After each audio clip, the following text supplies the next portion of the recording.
Honda Grom 2020 plate. I got this bike in bits. So basically this video will be about how to get it running properly and how to complete the ECU reset. Well, first of all you need to reset the faults of the dashboard, no check engine in, then the ECU, and then the throttle position sensor. And then on the end I will tell you what needs to be completed, what needs to be done to complete the whole procedure to make this bike running perfectly. When I got this bike, it was starting up, but I was cutting out straight away after like a couple of seconds, maybe 3 seconds, and it was just cutting out. This is because the two mechanics prior me, I guess they didn't know what they were doing. They've been messing around with the clutch, with the injector and throttle body. They've been checking the timing. They've done all sorts of things, but nothing solved the problem. So when I got it, I've checked the timing, that was spot on. I've checked the valves clearance, that was spot on. Then I've noticed the idle screw for the throttle position, for the throttle body, that was undone. That way it was cutting out. So I had to readjust that bolt here to get it idle again. So it just was like 1200 RPMs. But it was still, when I was accelerating, it was splattering, misfiring, it wasn't running properly. I reckon this was because the aftermarket exhaust. So to get this working properly, you need to reset all the faults from the ECU, which I'll show you in a minute how to do it. Then reset the ECU, and then right after do the reset of the throttle position sensor, TPS. And so I'll show you that how is it working now after I've done the whole procedure, and we'll do it again. This one's starting nicely, holding the 1200 RPMs.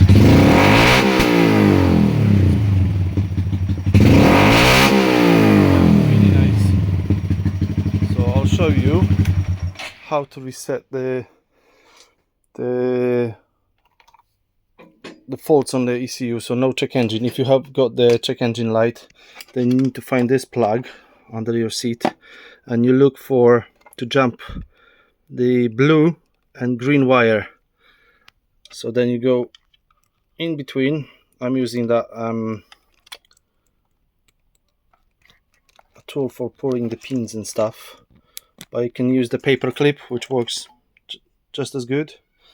So you're jumping those two cables, green and blue, like that, and then you turn the ignition on, and then you pull the jumper off, and then re-jump it again within 10 seconds.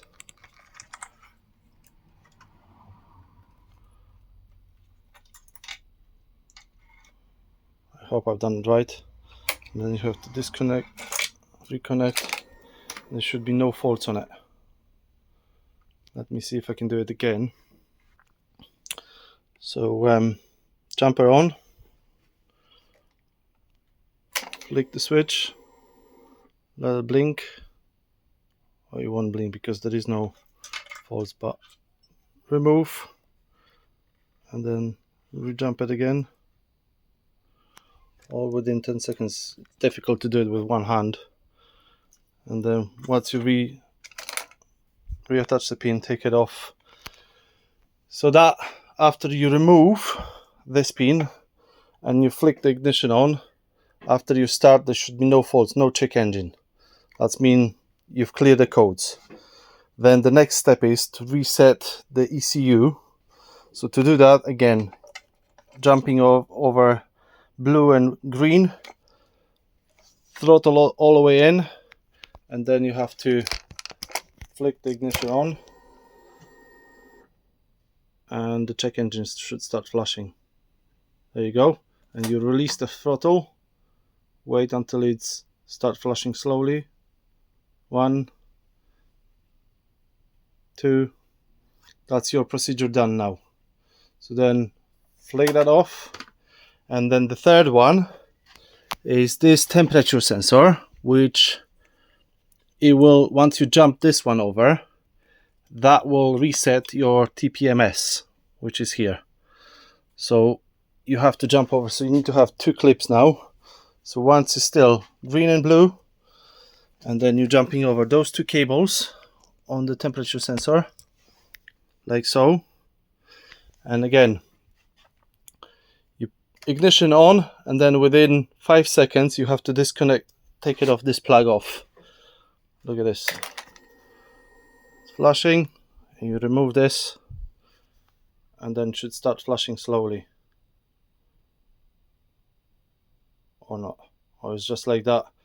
And then you turn it off, the ignition, you remove this one, make sure you reconnect the temperature sensor back on, and then to complete the whole procedure, now you flick the ignition on, start the engine, and leave it running for 5 minutes without touching anything. Your idle may drop down to like 1000 RPMs, and it will be uneven a little bit, but within 5 minutes everything goes smooth. It will ramp it up your RPMs to 1200 where it's supposed to be, and after 5 minutes you can blip the throttle if it's running correct. That's all, the procedure is correct, but only if you see like 1200 RPMs on the dash. So you'll see how it works with mine, whether that will drop to 1000 or will be okay. But it was bad before and now it's great. Yeah, it dropped. So you'll get something like this after you complete the whole procedure. And then if you leave running the bike for 5 minutes, just idle, you'll see how, I may just stay with you, and you'll see how it will incrementally increase the RPMs, and then the bike will start running nice and smooth. So I'll just stay with me, I'll keep recording. So that's already, there you go. But the last time it took a lot longer. It was about 2 to 3 minutes before we'll actually jump to 1100, and then another minute to jump to 1200. So this time is a lot faster doing that. Relearning the whole sensor of the engine. So definitely after this reset, leave it for 5 minutes, full 5 minutes running the engine, and then you'll have no issues. It will be running spot on.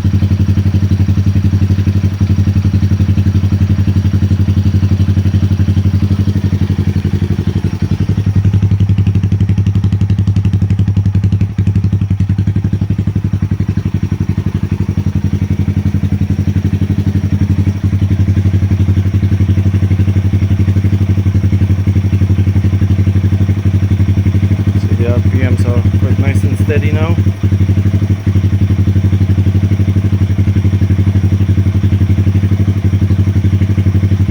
Clutch is brand new on this bike. It's nice and smooth now. You just need to order the new sprockets, chain, and there's a few other bits and bobs I need to replace. The throttle cables and the throttle roll gas needs to be replaced because it's snapped, so one of the wires is not holding. Few bits and bobs to get this bike perfect again.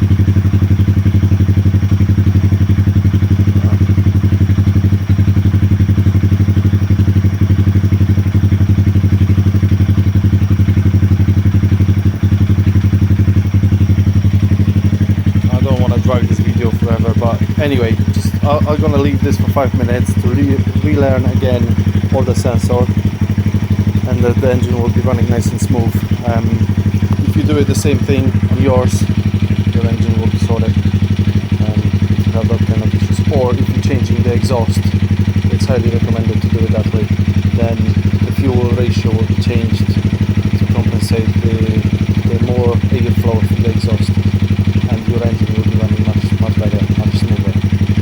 Hopefully that will help someone, because I've seen a lot of videos on YouTube which will show you the whole procedures, but hardly anyone mentioned to leave the engine running for 5 minutes after those resets are completed, to allow the engine to relearn, the ECU to relearn all the sensors again. See you again.